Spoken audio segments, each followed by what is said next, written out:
So this is the artist Colin McCahon, and the exhibition concerns four artists: Colin McCahon, Mangelos, Tapies, and Twombly.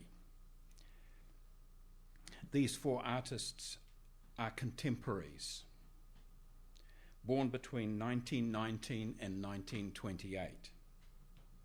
They know or knew little of one another's work. Each grew up in a world divided and devastated by the Second World War. Its inheritance variously determined the directions, philosophical, aesthetic, political, their work would take. Each came to maturity at a time when the world had become divided in three. The first part, itself a world, an American-dominated capitalist world which called itself free, even though it managed to include Franco's fascist Spain. The second, a communist world, one that included Tito's Yugoslavia, somehow inside and outside the Soviet bloc at the same time. And a third world, a partly post-colonial place where the other two fought their hot wars. McCahon is a New Zealand painter, Mangelos a Yugoslavian painter, Tapies a Spanish painter, Twombly an American-Italian painter. These geopolitical facts powerfully affected the careers of all four artists. The relation of each to the quite different political worlds of which they were a part or not a part were fraught with difficulties. The same post-war facts had radically reshaped the international art world, with New York replacing Paris as its hegemonic centre. While strongly influenced by developments there, these artists were never quite in step, and their work has indelible connections with places far distant and far different from it. From our present vantage point, we no longer see these artists in relation to the art history of a single city, be it New York or Auckland, or to the Cold War blocs, but we've yet to find in their relations to one another the existence of a wider history. It's the aim of this proposed exhibition, Let Us Possess One World, to open a window onto such history.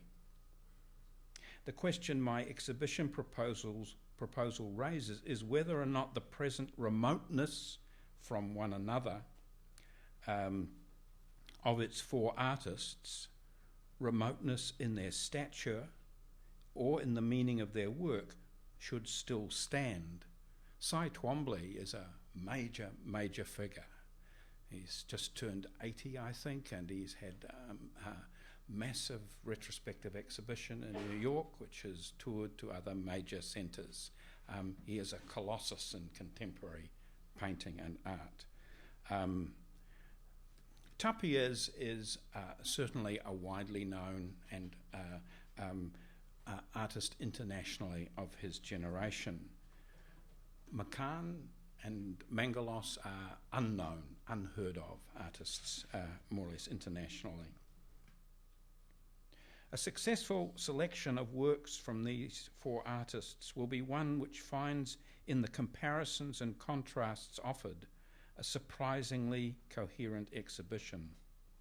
Formally, language, specifically letters, alphabets, numbers, counting, measuring, and handwritten linguistic signs provide an obvious starting point. So they're all artists involved with writing.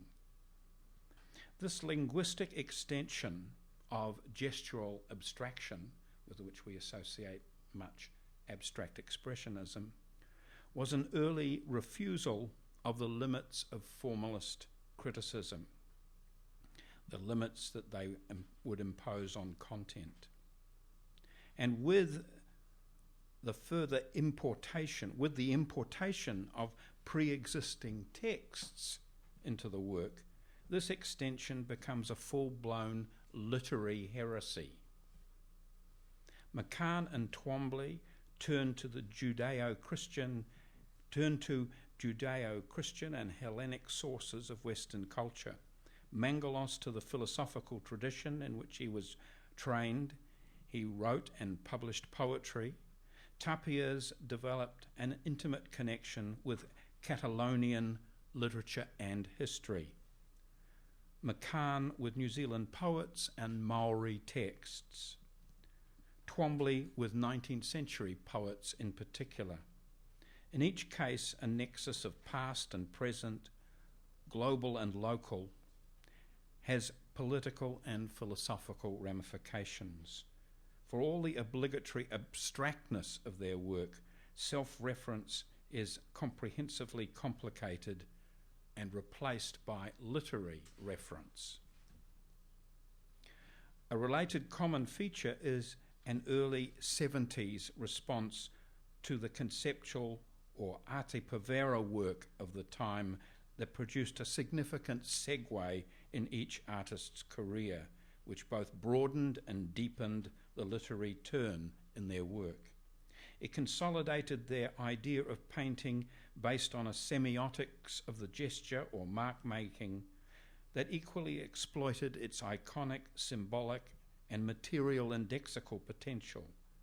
It explored painting's connection to related supports, notably the painting as book page or blackboard, the artist's book, and common objects, furnishings, globes, beds, chairs.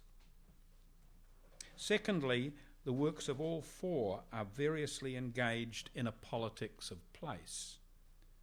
The other face of their relation to art history, as written in New York, consists of the local histories, both political and cultural, to which their lives and art belong, while each in very different ways registers the impact of World War II and the nuclear standoff that followed. More importantly, each is also informed by specific histories, that of Catalan culture in Spain, of the fight against Franco, that of communist control of culture, and Mangelos's consequent public silence as an artist, that of Maori culture and New Zealand's post-colonial issues, that of the old New World differences that divide the West, all of which give rise to discrete responses to questions of identity, desire, and history in the second half of the 20th century.